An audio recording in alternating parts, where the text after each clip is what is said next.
All right, well, be happy with it, and great to work you. Thanks also for buying the hex beam, because it makes my life a lot better. The guys on the end feds at 100 watts or less drive me crazy because I don't hear them. They hear me, but I don't hear them. So it's a tough day sometimes here on 10 meters. All right, all the best until we meet again. KF0IR, all the best. KW6LA, take care. Okay, Tony. Hey, I really enjoyed it again. Good catching up with you. Yeah, you got a great signal. So, 7-3s, and have a great rest of the day.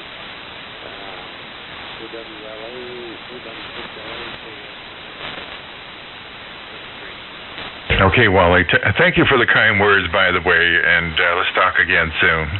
KF0IR, sign, KW6LA. Somebody else, over? K0MO.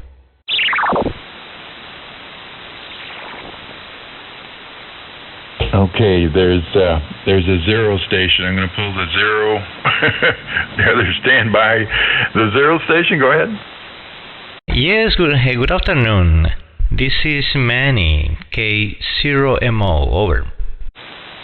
Yeah, how'd you get that call sign? Did you pay money for that, Manny?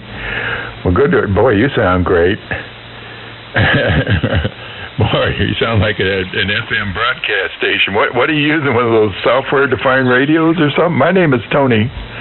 Manny, the name is Tony, Tango, Oscar, November, Yankee. Tony, here in Los Angeles, California. Big signal, 5 and 9, over. Hey, very good, Tony. Nice to meet you. Here the name is Manny, M-I-N-N-Y. I'm here using an SDR radio, over.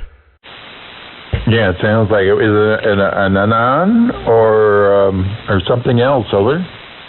Yes, I have actually both the Anan and the Flex, over. Well, this don't sound like a Flex. Well, some Flexes sound good. I've been through it with, some of the guys that really get into this stuff. And some Flexes, I don't know what it is. Some play really well and some don't. And people say, well, it's their sound card. No, we're talking to the hi-fi guys. Some say it's the way they set it up. Nope, these are the guys that know. These are the guys like you that really know how to dress up the radios. And one guy, he finally got rid of his Flex. I forget which model it was. And went to the Anon, and boom, it was great. So, I don't know.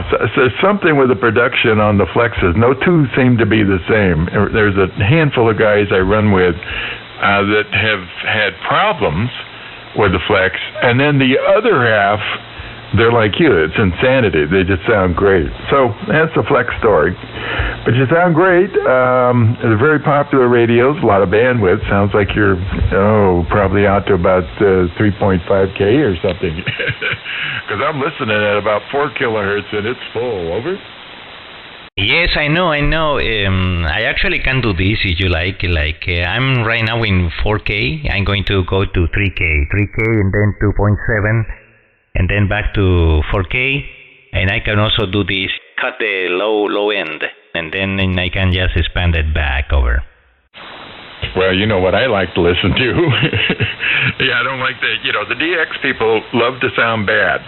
Okay, like what you did. They love to sound bad. Real bad. And I don't like listening to that. It's very fatiguing to listen to that. For some of his older hands, we did it, years ago, back in the early 70s and stuff. That's just the way it was, But in the last 20 years, radio and audio has become a long way. Well, you sound absolutely marvelous. Let me try to guess the microphone. I'm almost going to PR40. But because of the texture, it sounds like a condenser microphone, but it has this nice top end, especially when you open it up to 4 kilohertz. It has this real airy top end that you get with a PR40. But what's the microphone, over? Yeah, you're close. Actually, I love the high PR40. I've been using that microphone for a long time, but then I changed to a condenser microphone. It's called Stellar X2. I don't know if you ever hear of that. It's kind of like a clone of the U87 over. Yeah, and it's kind of a new company, and they're really making a big deal in the audio world with those microphones. Yeah, I used to record with U87. That's the thing. I used to play in rock and roll bands, and we used to go. The guitar player became very famous and recorded very big musical acts, back in the 70s, 80s, a little bit of the 90s. And so when they weren't booking time, we would go in the studio and record. And vocal microphones, they used it for a lot of things, but the U87, oh boy, that was the microphone in its day. We have a lot of microphones here. I built this microphone I built here. This is a ribbon microphone, and I have two of them. They're a copy of old RCA microphones from 40s and 50s, and they're just kind of fun to put on the air. But I own a Neumann TLM-103. That's the thing. When I said Neumann, what kind of microphone is it? Neumann, and they always correct you that Neumann. You have to know, like the Germans, Neumann. Okay, Neumann microphone. But anyway, I have a TLM-103, not bad. And a couple other condensers and all kinds of different microphones. Shure RE20 Electro Voice, still a good microphone. But this has a texture, and you can kind of hear this, and I hear it, that you get from a big diaphragm, high quality condenser microphone. And it just sounds great. It has that nice soft pillow on the bottom that's not boxy, when you don't know what you're doing. Everybody goes through that.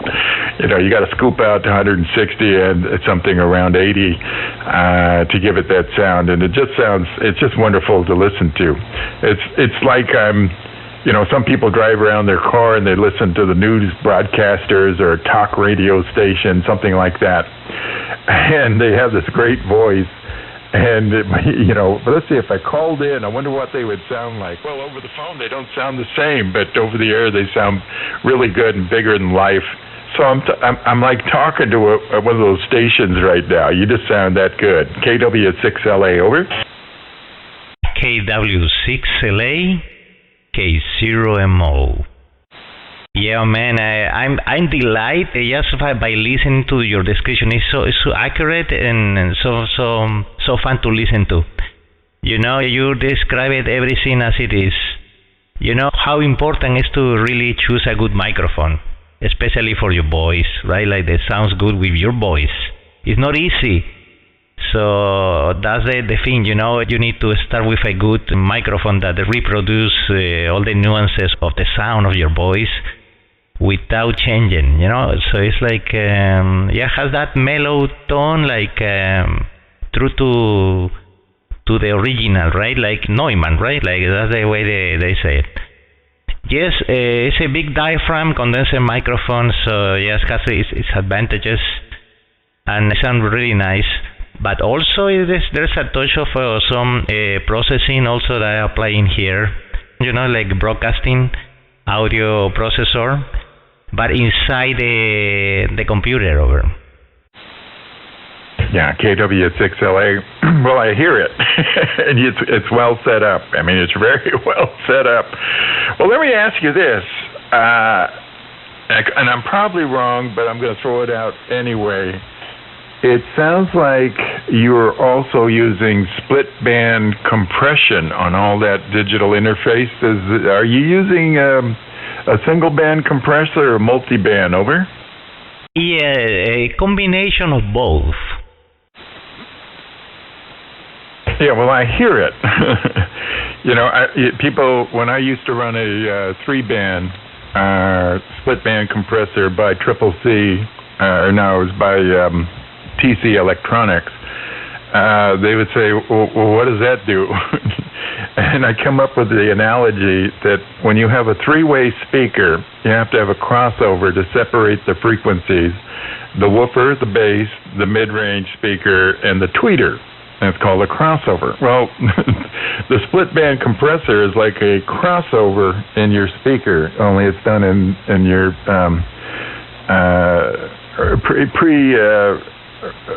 your pre-engineering software before the radio, and it sounds really good. So, yeah, that's what the cats are doing with all the digital SDR radios. They're just using plugins now, some more exotic than others. In the early days, before we got into DSP, and I don't know how far you go back on this, but some of the cats were using commercial broadcast processors like Orban. You know, they wrote the book years ago. When you hear those big stations back in the 1980s, they were running Orban processors. And now some of the guys listening in, their heads spinning now. You know, you buy the plug-ins, run it off of a computer terminal with your radio, and it's just magic what you can do. And very cheap compared to, you know, Norban Optimod was like $4,000, and now you can get a plug-in for less than $400. Let's put it that way. Well, it comes down to this. We're certainly on the same page. I think the radio and your voice chooses the microphone. I think it's a combination of both. The radio and your voice kind of chooses the microphone. You know, if you're just talking on the radio and you got that wretched audio like that, you know, it just doesn't matter. Pretty amazing. And you know where I'm going with this, that there's still a high percentage of hams that either don't know how, probably that number one, or don't care what they sound like, number two. When it comes to contesting day, you know, you turn on a contest and you hear this horrible audio, and you wonder why they do it sometimes. Doesn't mean, you know, you have to sound like you, or maybe me. You sound better than me with, you know, the high fidelity. And there's a time and place for it. The band's wide open, and we can do this. But, you know, if it's field day or something like that, then I don't do this. Then I make it sound horrible like the rest of the people out there and go with the flow. All right, back to you, K0MO, KW6LA. KW6LA, K0MO. You are so right. I agree 100% with all the comments. And let me tell you, you sound great. You sound excellent. I actually, when I was, you know, around the band, I hear you. And I feel attracted to your signal because not just because of this, it's very strong. You know, you're coming here to Florida booming, really like a very, very strong signal, but also the audio. Your audio sounds great. So I don't know what radio are you using, and I think I saw your page a little bit. I browsed a little bit. I saw a very nice microphone there. So tell me a little bit about you over. Yeah, okay, just stand by. Somebody wants to make a comment. I want to tell you how great you sound. Stand by. The comment, go ahead.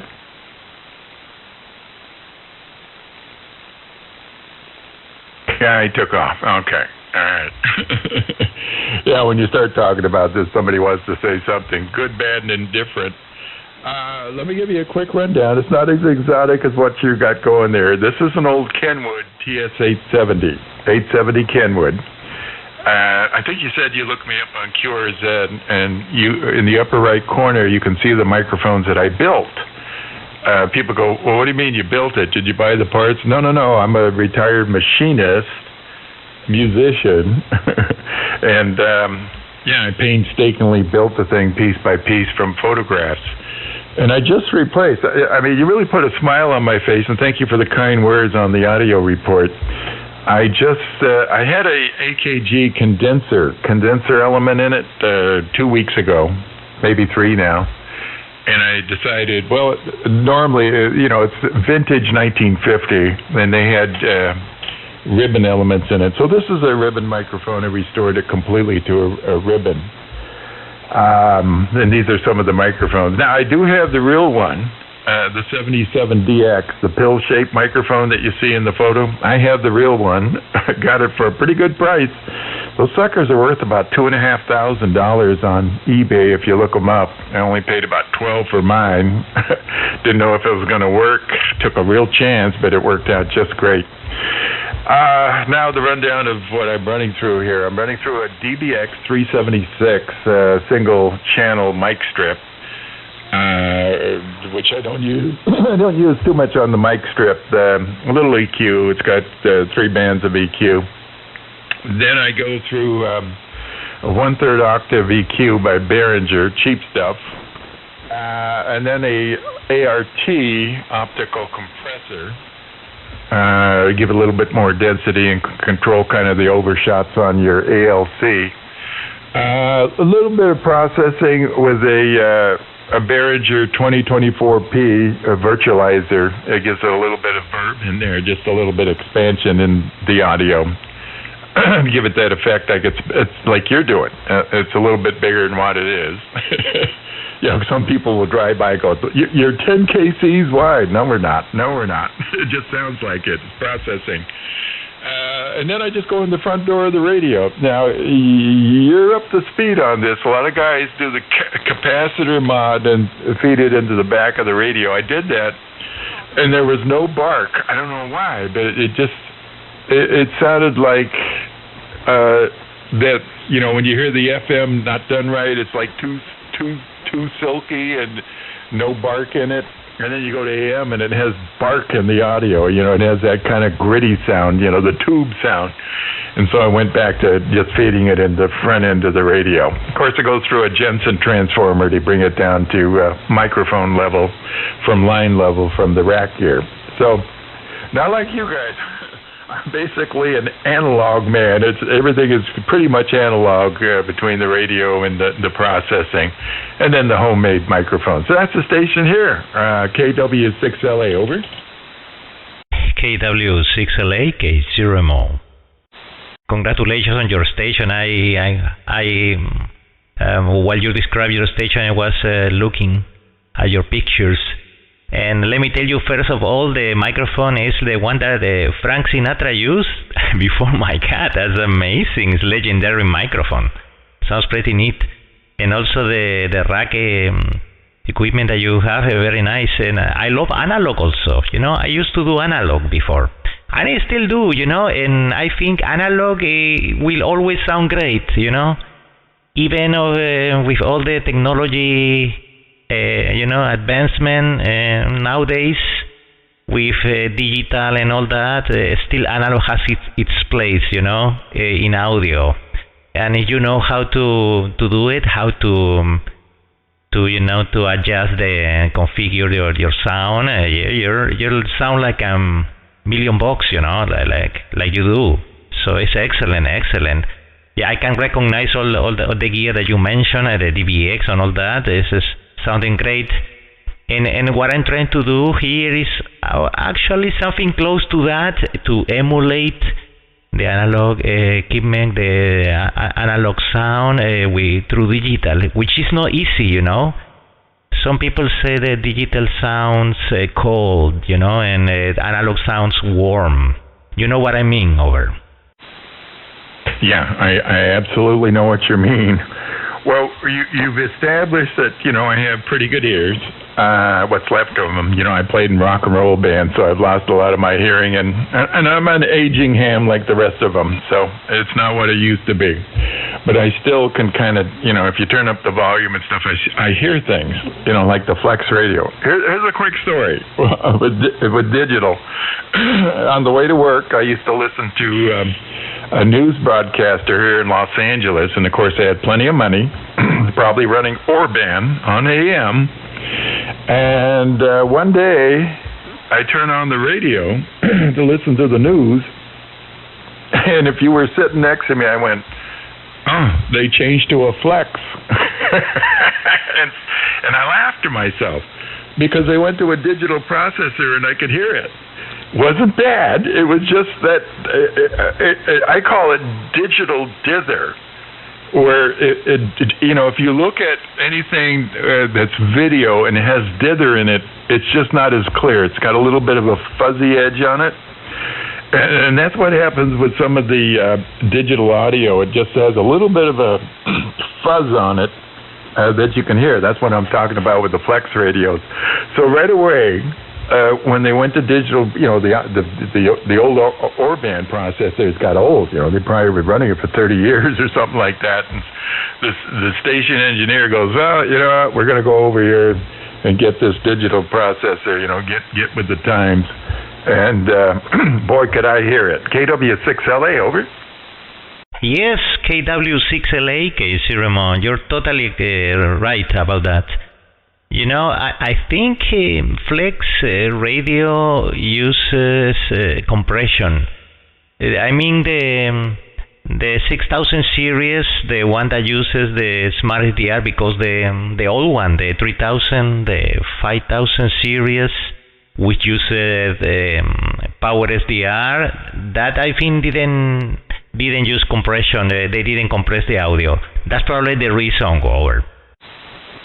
Yeah, see, I don't own the radio, and I don't know too much about it, just what people kind of tell me. And, of course, what I hear myself. That's the big one. But, yeah, there's something going on there. Hold on, I think there was another break station there. Just stand by. K0MO, here is KW6LA. Was there a comment or a break? Go ahead.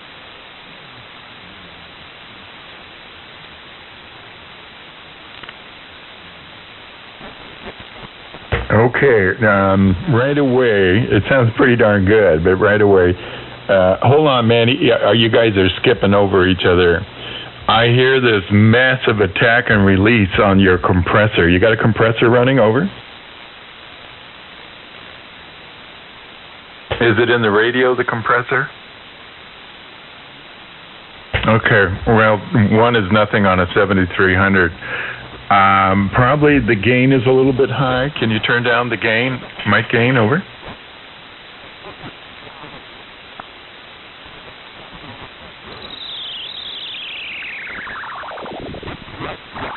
Stand by, Manny. Sure, no problem. K0MO.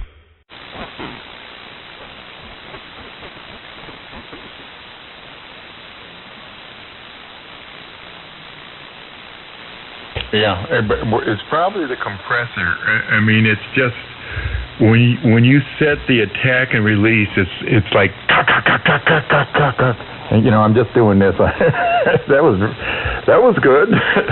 No, I'm just doing this to make a point. But we call it pumping. When you hear the compressor pumping, it starts to really grab your voice. Which the DXers would love this, but I know that's not what you're looking for. You're looking for probably smooth and tailored audio, would be my guess, over.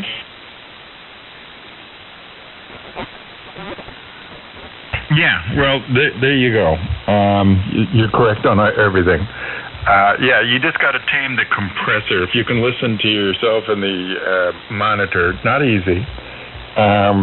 Just listen to how aggressive the compression is, because it's like in your face. Cock. It's like DX audio with a low frequency component in it.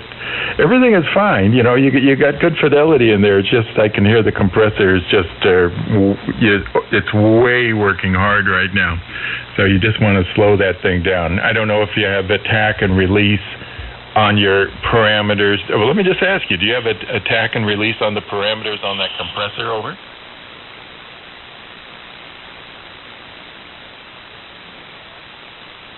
Yeah, it still sounds like it's a little hot on the audio gain too. I'm not hearing the artifacts, P-pops and sibilants and stuff like that. So you're far enough away from the microphone.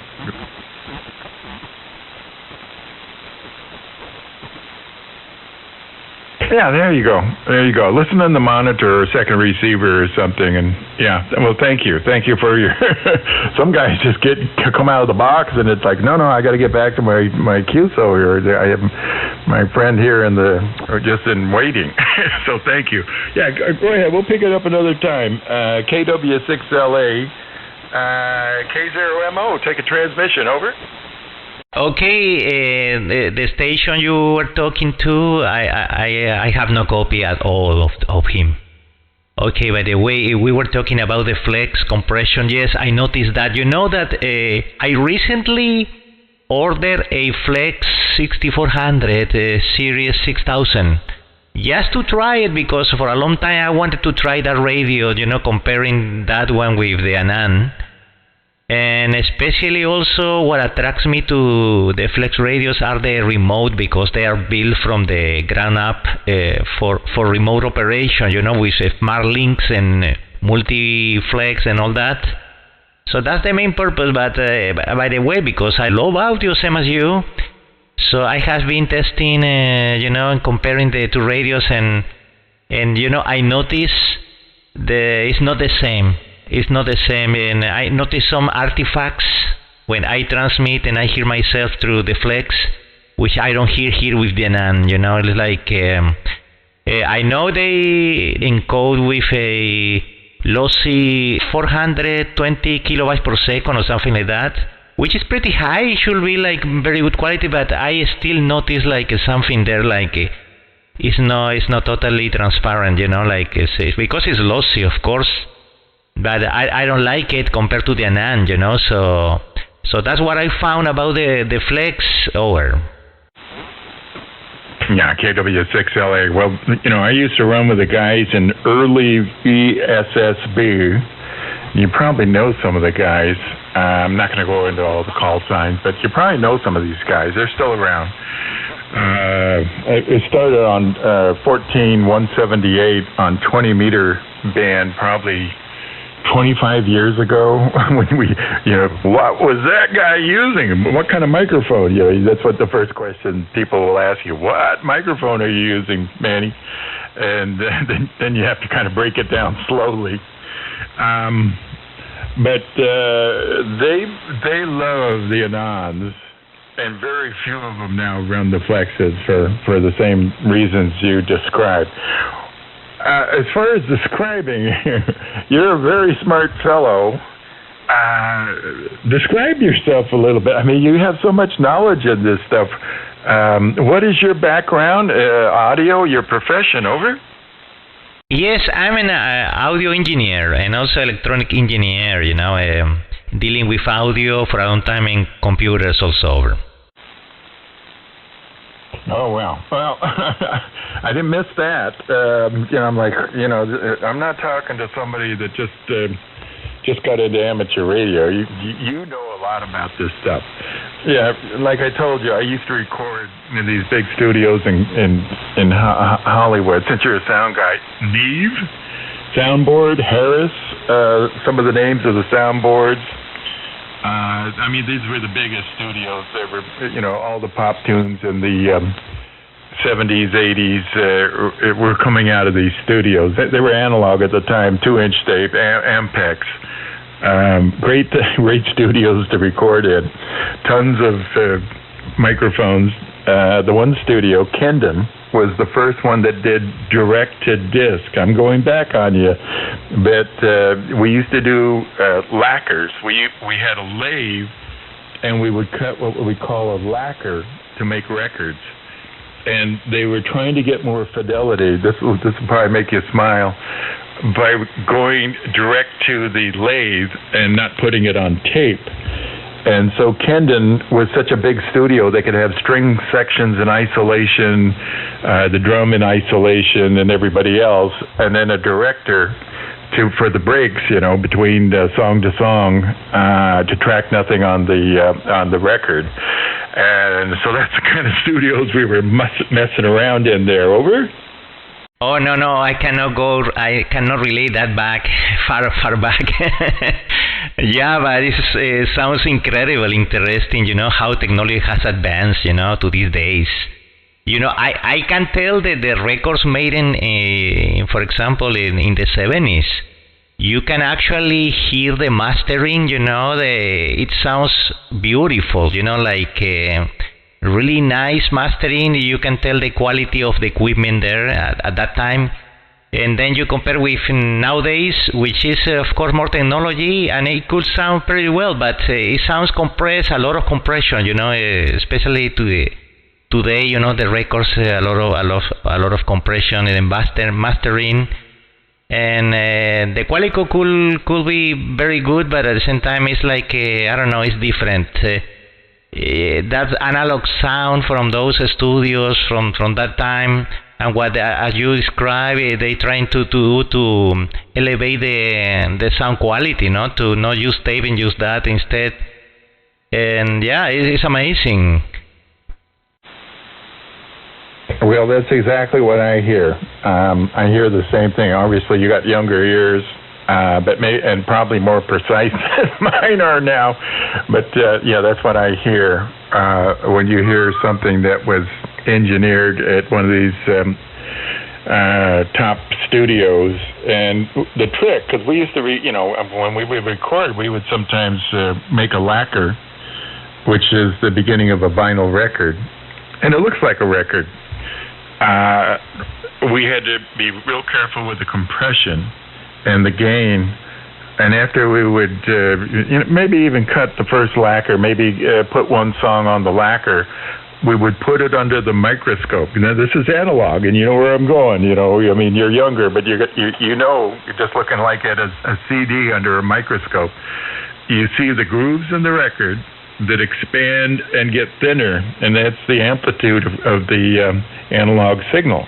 Well, the trick was when you're getting the gain and compression up on the mastering, is you got to keep it as hot as you can without the grooves in the record crossing each other. And if they cross, you got to start over, because then of course the record will skip. It won't play well. So that was the trick. The big trick is to set everything, and of course, people that did every day, they didn't have to make a false record to look at it. They could look at the VU meters and everything else and get it on the first try. But we were just messing around, and we didn't know what we were doing. We had to go to the old-fashioned microscope and look at the grooves on the vinyl and things like that. Yeah, it was an interesting time to do this stuff. And you're so right. The average person can get Pro Tools, some of the software, something with a good clock speed in the computer and all that kind of stuff, and they can record things that sound really close to the studios that in 1980 were charging $200. You have to go back, do the math. In 1980, they were getting $200 an hour to record these big acts back then in these analog studios. KW6LA. KW6LA, K0MO. Oh my God, that's so remarkable what you're saying, what you were doing at that time. Could you imagine in a session with a famous singer, and then you mess up, and then the level went too high, and then it crossed the other part, and, and then it ruins the record. Oh my God! Now you can take a lot of takes. It don't cost you nothing else. And you can with all the plugins, you can even repair. You made a mistake previous and I don't know, takes when you're tracking the singer. Wow, it's amazing, no? What we came from today. So still at that time you can hear some recordings that are very remarkable, very very nicely done. Very good mastering, very good sound, very analog sounding because of that. So it's amazing. So you did that. Wow, really, my hat's off to you. Over. KW6LA, yeah, they had a lot of tricks even back then. Do you know what a pitch corrector is? Over? Yeah, auto-tune. Yeah, so if somebody, was flat and you had them on a single track, the vocals would say, and they were a little bit flat, you could use a pitch corrector, when you're doing the final recording. Pre-mastering, you could correct a lot of the things, and of course back then the big thing was Dolby, to eliminate tape noise and things like that. So even back then they had, when I started out, I'm showing my age, but we started out with 4-track, and then it finally went to the big studios at 8-track. And then 16, and then 24. So, it went all the way to 24. Now, with the digital, they're running like 48 tracks on digital devices and stuff, and it's great. And I must admit, some of the digital stuff has really come a long way. But early digital, the engineer I'm talking about, I go, Dennis, what do you think about digital compared to analog? And he smiles and he looks and he goes, it's an ice sculpture next to a volcano. The volcano being analog, back in its day. And, it didn't have a lot of bandwidth. You go into digital distortion if you went too far. Not bandwidth, but dynamic range was not there in the early days. And if you went too far, you did this, went into digital distortion or flat topping. So, it's a different day. Digital is here to stay. It's cheap. Like we talked about, you get all these plugins, compressors and audio processors and psychoacoustic type devices and stuff like that, or harmonic generators, everything. It's all a plug-in on the computer and fairly cheap today. You can even get into guitar amp modelers, microphone modelers, and they're pretty impressive. So KW6LA, over. So talking about the plugins, I can demonstrate you something that you can do. Let me think. Let me see here if I can set this up very, very fast, so you can hear what I can do. So I have some profiles. Actually, the other thing that digital allows you is to create profiles, right? Like you can actually very fast change to a different setting, different configuration. For example, I want to do something here. Okay, how you hear me now? Tony, I'm just changing something here, how it sounds. K0MO. Yeah, that's interesting. It almost, this is in mono, but it almost like you went to stereo and you moved the channel to one side. That's what it sounded like to me. And of course, it lost a little bit of the low-end energy, just a little bit. But it sounded like it was completely shifted off center, over. Yeah, because I'm playing with the pitch a little bit. Yeah, it's just amazing. It's just amazing the difference. It's almost like you switch to a different radio by doing that, over. Yeah, how about now? I'm trying a different profile. How is this one? How sound these ones to you? Well, you know what? If I didn't hear the first one, I would say, man, it's insane. It sounds good, but it doesn't sound as natural. The first profile is much more natural. This one sounds a little bit over-processed, over. I know. KW6LA, K0MO. What about this one? Oh, yeah, that's the pitch device, yeah. It sounds like one of those guys that are pitching snowballs or something, on TV. They're selling them when the guy comes in and goes, Harley Davidson, bigger than life, 0 to 100 in 2.2 seconds. It sounds like one of those commercials, over. Oh my God, I know. Yes, I'm just playing around with this thing. That's the beauty about the plugins. Actually, you can do stuff like that. Yeah, you know what you got. I mean, hams will describe you in so many ways. You know where I'm going with this, and some good and some not so good. I had a guy the other day, same setup, and he goes, you're really wide on the bottom on my scope. And I said, well, what's the span on your pan adapter? He goes, well, I don't know, but it's really wide. I go, well, yeah, I'm not running 1970 audio. It's full audio. And he looks, I guess he had a spectrograph. I don't know what he was on, the radio. He goes, and it goes down at an angle. And I go, yeah, that's a time domain. That's what it looks like. The low, it slopes down to the highs on a spectrograph. No, it doesn't look like the other station. And it's distorted. I'm like, well, do you have like a noise blanker on? I don't know. So you get into all this kind of stuff. But take it from what I'm telling you, for what it's worth. Okay, in everybody's ears, it's like clothes. Some guy wears a green shirt with light brown pants, and thinks it's terrific, and I don't. But for what it's worth, this sounds to me very natural. But it also sounds like when you tuned into probably going back about 20, 25 years ago, an AM station where the host really had a good voice. You got to have that, a lot of this stuff won't correct that. It doesn't correct me. And you listen to this guy has a great voice.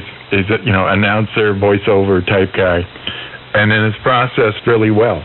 Now, the guy, get wrapped around this. This is really important. This has got to stick with you.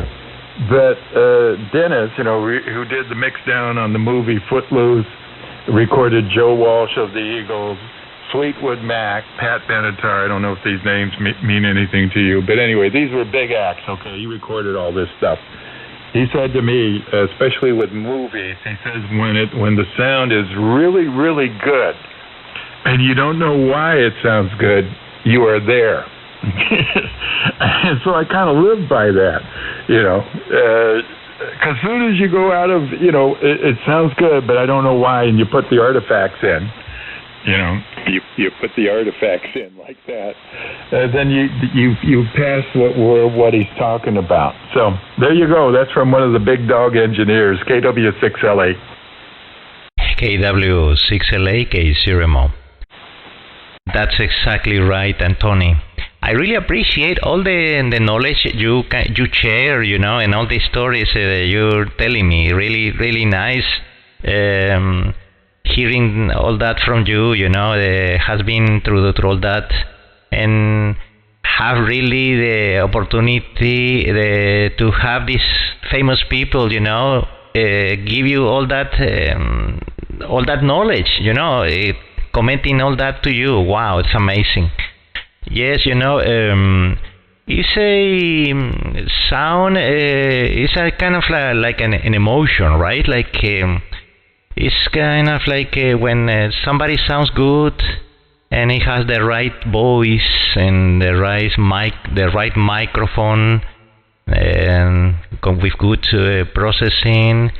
And not exaggerating equalization. You know how it is, right? Like processing carefully. Like it's an art. Like you can really make, as you have done for sure, inspire emotion. Like the sound inspires that to people that hears it over.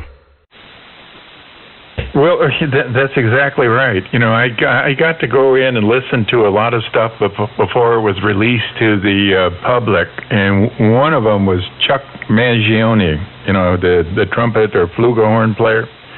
His big album, Feels So Good. So I'm listening to that with Dennis. We're drinking a soda in this control room that, like, you'll never hear again, this kind of audio. And I'm listening to the tracks, and I go, Dennis, this is going to be huge because of the emotion I got out of that music. And then other things, you hear today, my wife always hits me with her purse, and I go, this is not high quality music. I guess the kids like it, because there's dirty words in it or something, but there's not a lot of quality in this stuff. Wow, it's hip hop. You can't relate to it. No, I relate to the feeling. Just what you said so well, and I hear young music, people, young stars and stuff like that, and when they connect, and they do, you're like, wow, this is really good. But it's very, very emotional to listen to some of this stuff, and when it's good, it's good, and it can be brand new or it can be from something from 40 years ago, and it's very universal. You see some of the kids today, the people I work with, they're listening to stuff that was back in the 70s and the 80s, and I'm like, really? You like that? And they go, oh yeah, it's good, So it can be very universal. Now here's the thing. I appreciate your words. This really came from looking over the great people's shoulders and asking questions, because I just played in the band, I'm looking at Neumann U87. Is that good? I don't know. Is it good? Well, it's $3,000. I guess that's good. RE20 for a drum set? Is that good? It's an ugly-looking microphone. Yeah, that's real good. Okay. A direct box? What is that? You know, we're going to cord you directly into the board and then off a B15 Ampeg space amp. It'll sound good, trust me. Okay, you know. So anyway, I was looking over the shoulder and I learned a lot from these guys. Now, here, it'll put a smile on your face. My claim to fame is I retired from Northrop Grumman Aerospace. I'm the guy that worked on the James Webb Telescope at Northrop Grumman for the last 10 years before they launched it, of course. And I'm the guy that built the waveguides, you know, that's the feed line, for the downlink on those photographs we're seeing off the James Webb Telescope. Those are running on V-band Ridge waveguide that I personally built for that satellite. KW6LA, over. Oh my God, that's amazing. So how that telescope works? So is that an infrared telescope?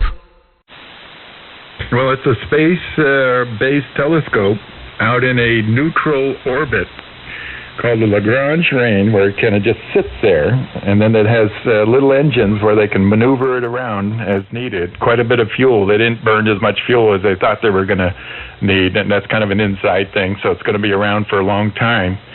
And they're basically rewriting the beginning of time in the universe off this telescope. It's a segmented mirror telescope. And another part of the telescope I worked on is the cryo cooler. You have to stabilize things because one side of the spacecraft is running at plus 300 degrees, the other side is minus 250, something like that. And to stabilize it so you don't get currents when you're looking at optical stuff comes from the stabilization of this very technical, very expensive cryo cooler on board the spacecraft. So we're seeing these pictures that even impress me. I'm kind of dabbled. I have some pretty good telescopes for just viewing from Earth, and some of the stuff I'm seeing is pretty much magic. Really, really impressive stuff coming off this satellite. The total cost of the bill, to hold on to your microphone, $10 billion. Never been done before. And nobody knew if it was going to work, or it was the most exotic deployment on all the solar panels and the segmented mirrors and collimation and everything was so technical that everybody was sitting on their hands waiting for this thing, which took almost 4 weeks to completely deploy out in space. And it did it, so everybody got paid. KW6LA. Oh my God, that's amazing. I record you a little bit. Listen to this. Oh no, it didn't work. I'm sorry. Yeah, I tried to record it. Okay, no problem. Oh my God, I can't believe it. So how expensive is that project? Not right, that telescope. But at the end, you getting those amazing pictures. And because it's in orbit, you know, you avoid all the atmosphere and all the, you know, the stuff in between over. Yeah, it's way, you know, it's we have satellites that's in our orbit that go around, you know, of course it goes around us. And out in this Lagrange location, basically it's in a neutral between the planets, so it doesn't move around very much, and so they don't have to burn a lot of fuel, you know, keeping it in the right place. But they have to burn some to turn it around and look at different things in different galaxies, including our own and things like that. But yeah, it's a big deal. So anyway, enough of that. But you know, we talking about audio and the big studios and all the fun, you know, that you're doing, and that's great. But that's my big claim to fame is, and I didn't know how big it was. You know, when you go to work on this stuff for 10 years, you know, it's just like when you go to work and somebody wants a processor and the other one didn't work, and you pull it out and put another one in, and you know, you set the parameters, and it's fun, but you do it every day. But then, you know, all of a sudden, some big celebrity comes in and they want say an SM5 microphone, and you got to get it out and cue it up and stuff. Yeah, that's what you do. KW6LA, over. Oh yeah, man. You really have done a lot of things. Yeah, I think now it's working. Listen to this. It's just like when you go to work and somebody wants a processor and the other one didn't work, and you pull it out and put another one in, and you set the parameters, and it's fun, but you do it every day. But then all of a sudden some big celebrity comes in and they want say an SM5 microphone, and you got to get it out and cue it up and stuff. Yeah, that's what you do. KW6LA, over. Wow, you make great recordings. It's always scary, listening to yourself, because of bone resonation. The tone of your voice is always higher, kind of squeakier than what you think you sound like. So it is a shock, but it's a very good recording. Over. Yes, it's not for nothing, but this is the radios, especially the Anand, is one of the best recording radios in ham radio. It's actually, what you listen is like you are listening to yourself, like on the air, it's like you tune into yourself, over. Yeah, it's great. It's great. There are certain radios out there that really have great receivers. The Flex, of course, has them. The Anand has them. Even the K3. Yeah, it's like, K3. Yeah, it's a horrible sounding single sideband radio. I don't know why they didn't put more effort into the transmit deck on that radio, because it's really hard to get them just to sound decent out of a K3. But the receivers are quite good.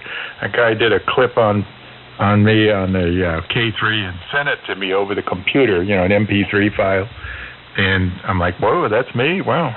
But more than that, whoa, that's a K3 receiver? Because those things are real stink boxes on transmit. They just don't sound that good. A lot of radios out there, they're fine radios, receivers and everything else, but they just don't have the transmit capability. Certainly not what you got. It's just an incredible sound coming out of your radio. I'm really impressed with that microphone. A guy told me about this microphone about 3 years ago. He said he went to the condenser. I think it was Dynamic. And I never heard of that brand of microphone, so I had to look it up, read about it, and I'm like, huh. And then I started, every so often, just like you noodle around, see what's new, how it's reviewed, go to Gear Schlutz and, not the ham radio, but go to the people that are using it in a studio situation, and not the reviews here on a amateur radio, because sometimes those are really not very good. And you start to realize that some of this stuff is quite good. What comes to mind is the Rode NT1. That's like, for the price, that's quite a high-quality condenser microphone. Very well received over the years and not that expensive. KW6LA, over? That's exactly right. KW6LA, K0MO. Yeah, as you just said, I did a lot of research, watching some YouTube video from voiceover artists, no ham radio operator, by the way. Yeah, and I read forums and a lot of that, to find out. And but at the end, I ordered it, and at the end, you are the judge. You have to audition the microphone by yourself and hear is this really good for you or not. And I love it. I try it, and before that, the PR40. You know how good the high PR40 sounds. It's really perfect for ham radio because it has that around 3 kcs, boost, like a plus 3 dB boost in that area, which gives your sound, your voice articulation, so it's pretty good, and has also good bottom end. And I was using that, and then when I tried this one, and I fell in love, and with my voice, actually, combine very well, it's Because sometimes you talking to a microphone and you don't like how you sound, right? Through that microphone. So it's all like I don't know, chemistry or something. I don't know how to call it. But this is a very surprisingly very good microphone for the price over. Yeah, KW6LA. Well, when we were in the studio, they would have all these different microphones, and depends what the genre was of the music and who was singing. If it was a woman, it could be a different microphone than a man. And there were times where they got more out of an RE20 for a certain song and a certain voice process than they would the Neumann U87. Not very often, but it did happen. I call it timber. Just like you have a drum set and it's made out of some exotic wood from the Amazon jungle and it has a certain sound. It's still a drum set, and then it's cheap wood from Northern California. Still has that sound, but it's a different sound, a different texture. Bobby Heil, I got pretty friendly with him building microphones, and he hated condenser microphones, and I'm like, come on, dude, you're in the industry. I wasn't in the industry like you, but I did a lot of recording in some big studios, probably some bigger studios than you've ever been in. They didn't screw around with SM5s, when they were doing vocal tracks and stuff like that. They didn't mess with that stuff, Sometimes they would use a U47, which is like a $12,000 microphone. They weren't using a U87. That was Frank Sinatra's microphone, a U47. They would pick the microphone for the person's voice and whatever they were recording. Truth be known, with my voice in amateur radio, I have the TLM 103 Neumann microphone. Great microphone, large condenser, picks up everything. Dogs barking in the front yard, You can relate to what I'm saying. But when I bought this preamp, the DBX 376, they had a special where they gave you an AKG medium-sized condenser. I don't know, I was like, what was it, a 20 millimeter capsule? Not that big. And that sounded better for radio. It was tighter, had a nice bottom end, so a little polish on the top, and in some cases the smaller condenser elements work for voice. There's, like what we're doing radio, depends on your radio, depends on your voice and all like that. So that's why I put that in this original build microphone, and it did play pretty well. But I wanted to go back totally retro and put the ribbon element in it, and so I did, and so here we are. But where I'm going with all this is, you're right that you can hear somebody on the air that really sounds good. He's on and on. He's got it set up like you, and he's running a PR40. It sounds good. You run the same microphone, then you switch it over to your condenser, and the people just go, oh no, you got to run the condenser, it's much better. The PR40, I had to make peace with that microphone.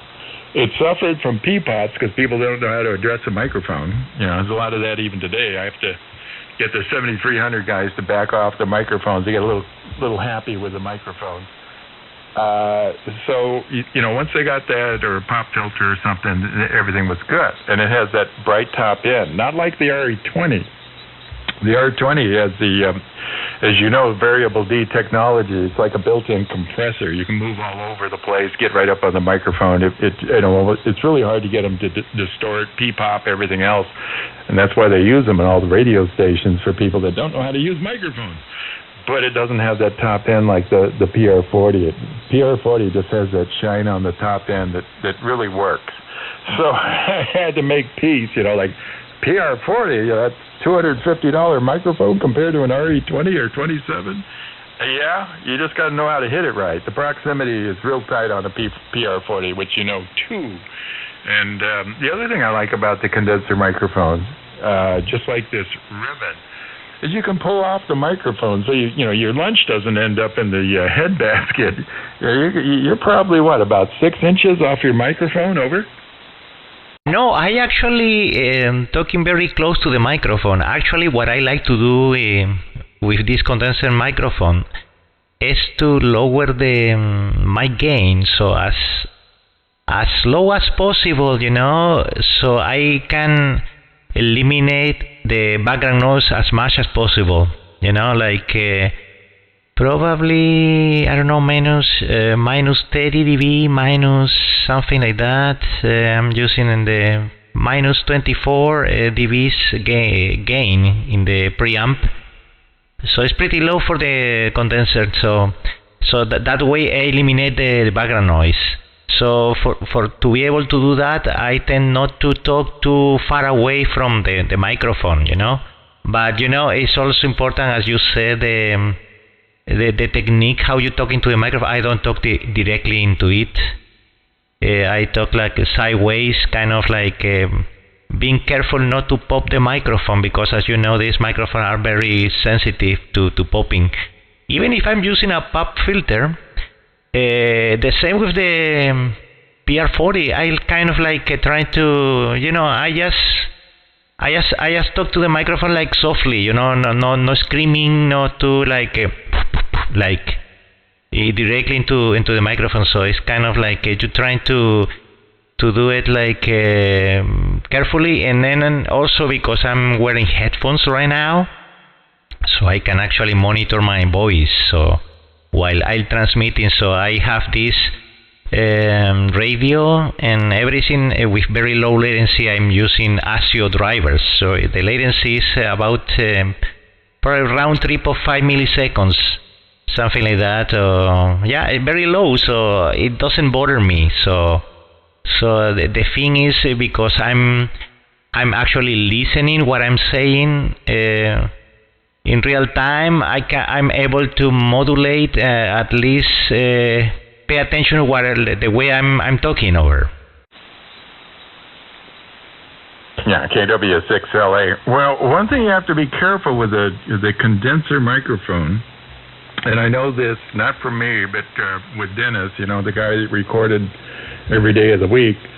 They would put pop filters, and they go, "Oh, that's for P-pop," and he goes, "Yes, but it's for something else." I go, "What?" And he goes, when you talk, it says people don't understand that there's a lot of there's particulate comes out of your mouth. There's a lot of moisture comes out of your mouth, and the microphones, especially the capsules on like a Neumann or any condenser with a sputtered gold capsule, don't like any kind of moisture on it. He says when he worked at Fox television studios, he was like the head honcho there for a while. Pretty intensive job. But he said we had somebody that, wanted to do like a commercial or something, and they had to have a U87. Okay. They put it out there. By the end of, they took 3 or 4 takes. The microphone stopped working. And they go, "What happened?" He goes, "Well, you're talking really close to the microphone, and you're kind of throwing your voice to it. Hey, hoo ha, all this moisture came out of his mouth and just completely shut down the microphone." I said, "Well, what'd you do?" He goes, "Well, I put it out in the hallway for half a day, and it dries out and it starts working." He says, well, a lot of people don't know. When we use these mics every day, we have to rebuild them about every 2 years. Because of all the particulate, from people talking and stuff. And it finds its way to the microphone. And, of course, for what we're doing, we have to keep this stuff prestige. And we even keep records on the microphones, the maintenance records and stuff like that. So, and it's fun. I did that when I was running different condenser microphones. You come up and you get all that low frequency, and you can back off. That was called working the microphones, with certain recording artists, they would do it for effect. They would come back and sing into the microphone, and it'd be real open, and then they'd come back and then overload it like that.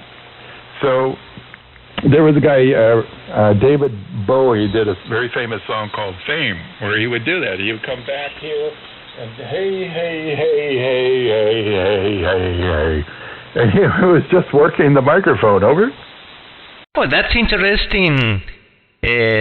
That's called a proximity effect, right? Like the proximity effect. But yeah, you're absolutely right about that. You can also play around with that.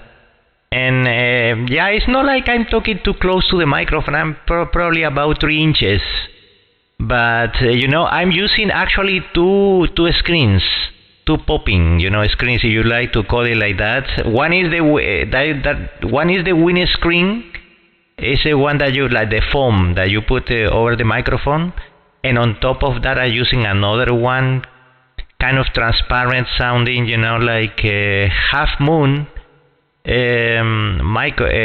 screen, like pop screen. So it's like two of them. So it's pretty, the microphone is actually pretty protected. It's pretty protected, of that all that junk. Sometimes, I'm also trying to be careful with that.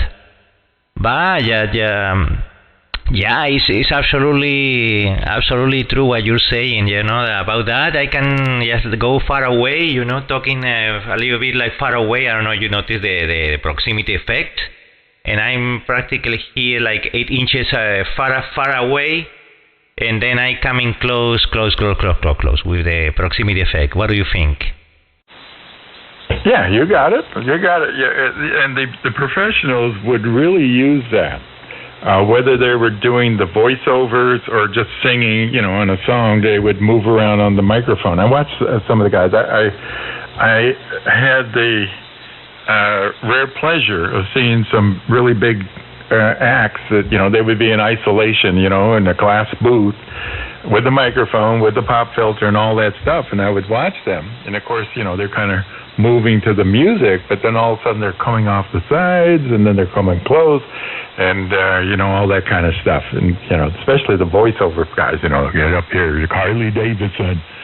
They'll use the proximity. The proximity on this, I'm just listening in the monitor, and that's not good proximity out of the ribbon. This thing really has a sweet spot. And, I say that a lot of hands, and I think it's kind of lost on them. I go, every mic has a sweet spot where it really captures your voice very well. And then, if I turn around and go across the room, it's horrible. And you have to find that. Sometimes it's 1 inch, sometimes it's 6 inches, depends on the microphone. And I do the same thing with the Neumann. I have a windscreen on it, basically a foam cover. That helps to tame the microphone and keeps any kind of junk off of it. Because it's a very expensive microphone. I think they go for, I didn't pay it, I bought mine so many years ago, I think it was $600. They're like $1,300 today. Everything has gone up in price. Oh my gosh, has it gone up. But, it's fun. I started out doing 95% CW. I was just kind of a died and went to heaven CW guy. And then I got a bit of radio. It sounded a little bit better, Kenwood, years ago, 35 years ago.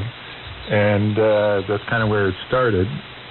But, coming from music and sound engineering and stuff like that, probably like you, there's got to be a way to get this, more out of the radio. And then I started running into the early guys, really running some processing and good microphones. And that was it. But even, I had some knowledge back then. I just went out and bought a Radio Shack microphone. And will this work? No. You go out and buy something else. There was a really cool music store. I wish they had this today. Probably with COVID and everything else, they can't do it. It was called Mars Music. You probably don't even know that name, but it was a big music store. They had 10 microphones where you could go up with a pair of Sony 7506, put them on, and this is a Sennheiser. Test 1, 2. Okay, yes, that's good. This is a Shure microphone, SM58. That's not as good. Okay, what is this? AKG, low end. Boy, that's nice. Condenser. Then you move to a 414. Oh man, does that sound good? And then the last microphone was the TLM 103. Hello, radio. And that's it. I got out my money and bought the microphone. But you could listen to the microphone. Today, you almost have to take a shot at it and if they'll take it back, if you know, microphones are a little sensitive, especially with COVID today. I don't know if they do that anymore. You know, you plug it in, it sounds good, makes you happy, good. Otherwise, you're stuck with the microphone. KW6LA. KW6LA, K0MO. You know, that's so important that you have that opportunity to try the microphones, you know, be able to compare in that store. Yeah, I know that store. I remember the Mars store, very good store, yes.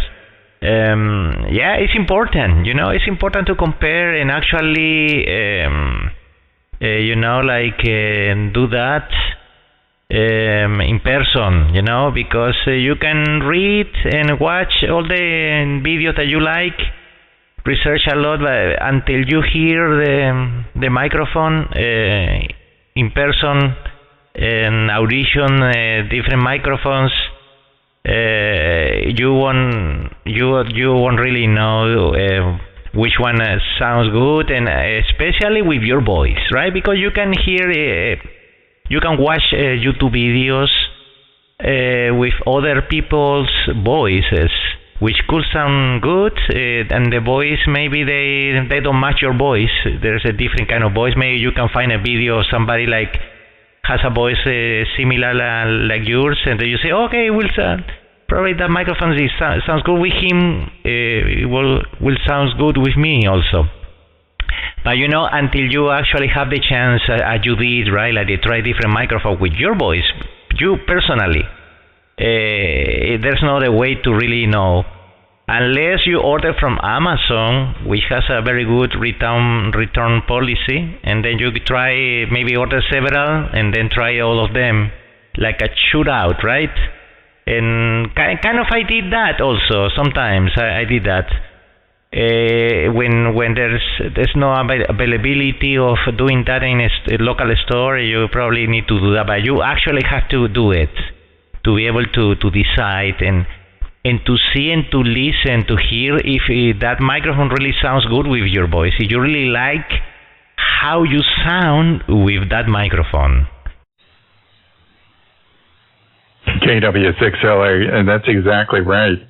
But, you know, my friend, he finally got his ham radio license. And, of course, you know, when I would talk about this, he'd kind of roll his eyes. Or, you know, this is 3 kilohertz, you know. I'm listening 20 to 20,000 in the studio. 3 kilohertz? And that's the big problem right there is you take a microphone, I don't know, let's just say an AKG, which is a big name microphone. I think it's Austrian. It used to be. I don't know where they're made now. You know, Dennis would say, well, they all have graphs. You know, they have a graph of the audio. Just look at the audio and you can see what's going on. Boy, was he wrong. Because like you say, in basically 80 to 3.5K, just say that's where most of the guys doing, you know, fidelity audio, let's just say that. 80 to 3.5K, where that microphone in that short spectrum plays and how it sounds is very different than when you're listening to a recording at full bandwidth. You can find a microphone very expensive that, you know, it sounds good when you're listening full 16, 20K. And then you play it in 3 kilohertz or less, and it sounds pretty bad, you know, without a ton of processing and equalization. So what you said is very well. I just wanted to add that you have to take that spectrum, very limited spectrum of the microphone, and then hear what it sounds like. KW6LA. KW6LA, K0MO. You know, Tony, you are absolutely right. You know, it's crazy to think that we can get sound like this in so restrictive and so narrow bandwidth, right? Like compared to full range, in a bandwidth of 3K, 3.5, 4K, you know, not even 6 or 8 as normally ESSB is supposed to be, right? Like 8K, 6K, but like 3, 2.9, 4K, 3.5, etc. And starting from 80 Hz, sometimes 50 Hz. You know, it's amazing what you can do with that narrow bandwidth to sound that great. As you do, the way you sound is amazing. So how can we get to sound like this through the airways? Over.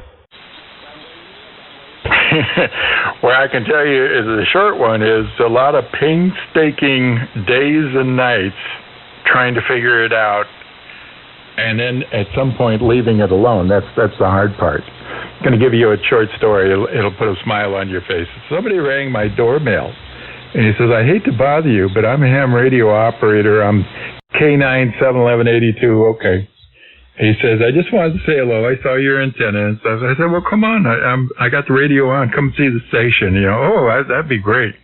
So I bring him up to see the station, and yeah, that looks pretty cool.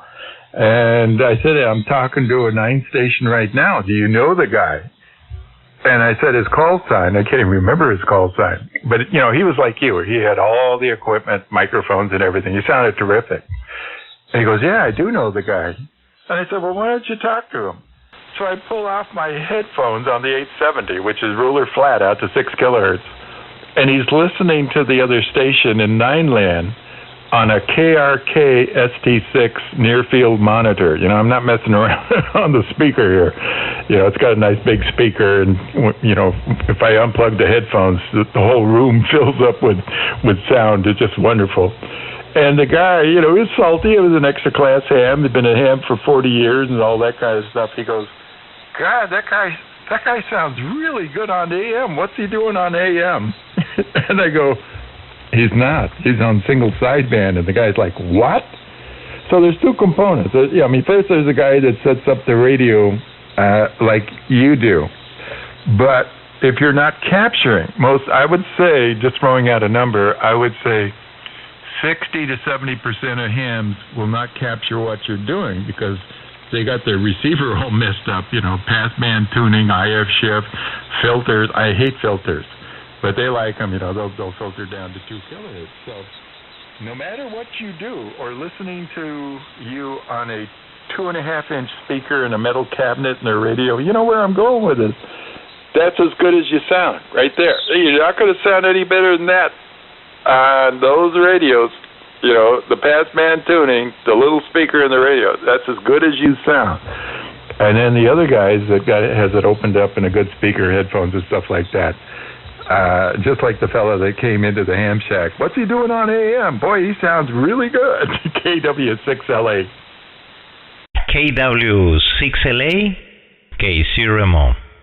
That's exactly right. Now that you mention it, it's very important how you listen, because you use ham radio speakers is not the same as studio monitors, reference monitors.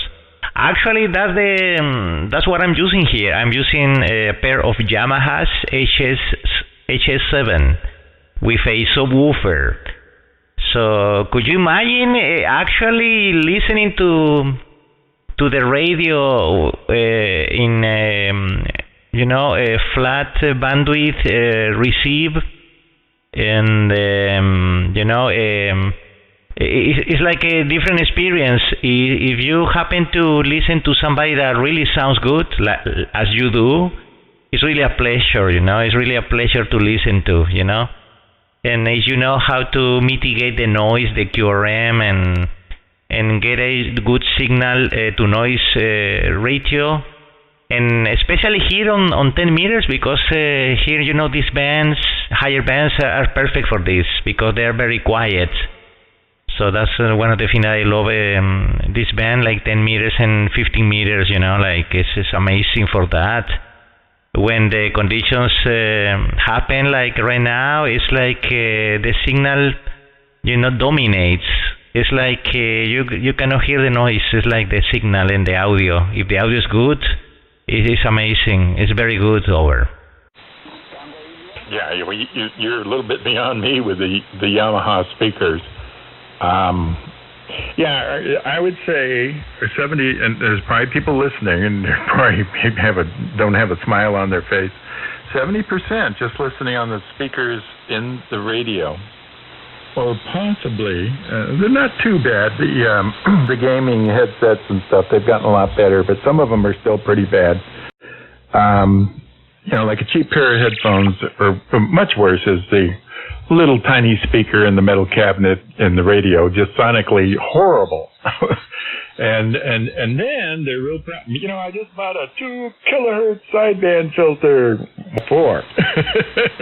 Well, I don't know. I need one of those. No, you don't. Filters are not good. Filters are restrictive on audio. Filters are not good. Maybe for contesting and stuff like that, but for casual just exchange like what we're doing, I hate filters. So I'm opened up pretty wide to hear everything. I want to hear every octave in your voice, and that's the only way you're going to hear that is on a good system with your bandwidth opened up and good pair of headphones. I'm listening to you on Sony 7506, and it's insanity. And I had to unplug it and listen on the KRK monitor. And I'm looking around the room just smiling, going, this is just absolutely like pure AM commercial broadcast. I mean, this is just pure insanity. So good for you, my friend. You sound like $1 million. And I know you've, like the rest of us, have studied this for years, tinkered around, went to bed thinking, you know what, I don't know if I'm going to give up on this or keep going. Sometimes you get very frustrated. I did. Even though I knew something about sound from the recording studios and stuff like that, but working in 3 kilohertz, 3.5 kilohertz, that's a whole different deal. And your own voice, another difficult part of the equation. Well, here's how bad it is, with listening to yourself and microphones and stuff like that. This Dennis, he had a pretty good singing voice, and he brought out the Grandmasters 2-inch tape. And it was a group called Foreigner. They were pretty big in their day. I don't know if it means anything to you, but Foreigner, a Canadian group, was huge. And he had the Grandmaster, so he puts it on, and he records it on a second tape so he didn't mess it up. And he goes, you know what, I'm going to drop the vocal tracks, and I'm going to sing on this thing. And, and he had all the bells and whistles, all the processors and stuff like that. And he was just shocked, and he sang in tune and everything else, but he was just shocked at the difference between that vocal track by that guru compared to his vocal tracks, which was quite good. I mean, if you never heard it before, you'd say that's pretty impressive, but, unless you have the voice, all the processing in the world is not going to make you, sound like, some of the people we admire. KW6LA. K0MO. Absolutely right. That's true, but probably what happened also is because he listened to himself. He didn't like it. No, for some reason, when you hear your own voice, you don't like it. So maybe it's somebody else could have listened to what he recorded. Maybe somebody else could be the judge and tell him, oh no, you actually sound good, over. Yeah, well, that's another story. Hold on, we got a break station. You might want to say hello to you. Was there a break station? Go ahead. Was there a comment? Go ahead. Well, happy Mother's Day to you, too. Well, thanks for the drive-by. All right, we got a little bit of a drive-by there. That's all it was. K0MO, KW6LA. Yeah, it is just so hard to listen to one's voice, and it all comes from that bone resonation in your head, especially the male voice. That low frequency just rattles your skull, goes right into your eardrum. And I tell a lot of people that to kind of emphasize what's going on, put your fingers in your ear and talk, and you'll sound like you're on AM broadcasting, with a real low frequency and stuff. And they do that, and they go, yeah, it does. It sounds like AM broadcast. Yeah. And I go, yeah, that's what low frequency. You just kind of enhance it by putting your fingers in your ear and talking. But where I was going with this thing is, whether it's you or I, you pay your dues. Just like Dennis, he became very famous. Sat with some big acts, but it didn't start out that way.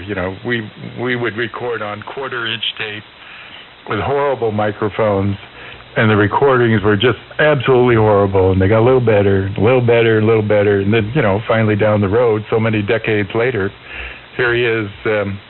I talked to him the other day, and he goes, I'm sitting in my den with probably 25 platinum records, and I don't know how many gold records of all the stuff I've done. But when I go to the grocery stores or McDonald's, I'm just an idiot. And I said, yeah, well, Dennis, join the club. We all get there. KW6LA.